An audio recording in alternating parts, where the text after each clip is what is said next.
YouTuber Raavan alias Joseph కి వ్యతిరేకంగా తూర్పుగోదావరి జిల్లాలో ఆందోళనలు కొనసాగుతున్నాయి. నల్లజర్లలో జనసేన కార్యకర్తలు వినూత్న నిరసన చేపట్టారు. పవన్ కళ్యాణ్ పై జడ శ్రవణ్ రావణ్ చేసిన వ్యాఖ్యల్ని నిరసిస్తూ శిలువ మోస్తూ ర్యాలీ తీశారు. ఇద్దరిపై చట్ట ప్రకారం చర్యలు తీసుకోవాలని నల్లజర్ల పోలీస్ స్టేషన్లో ఫిర్యాదు చేశారు. ఆ తర్వాత నల్లజర్ల సెంటర్లో మౌన దీక్ష చేపట్టారు.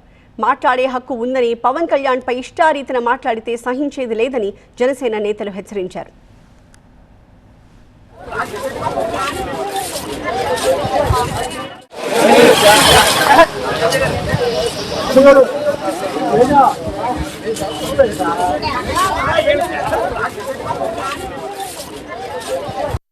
జిల్లాల మధ్య మత మరియు కుల విద్వేషాలు రెచ్చగొట్టే విధంగా ఈ మధ్య ఏలూరులో జరిగిన బహిరంగ సభలో జడ శ్రావణ్ కుమార్ ఇంకా ప్రశ్న రావణ్ వీరిద్దరూ కూడా కులాల మతాలను విద్వేషాలను రెచ్చగొట్టే విధంగా అనుచిత వ్యాఖ్యలు చేశారు.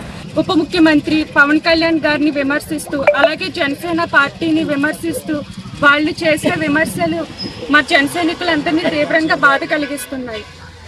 అలాగే జడ శ్రవణ్ ఇంకా ప్రశ్న రావణ్ని నేను ఒకటే అడుగుతున్నాను, రైట్ టు స్పీచ్ అంటే ఏంటి? రైట్ టు అబ్యూజ్ అనా? అంటే మీకు ఇష్టం వచ్చినట్లు ఎవరినైనా ఏదైనా ఇష్టం వచ్చినట్లు మాట్లాడొచ్చు అని అర్థం.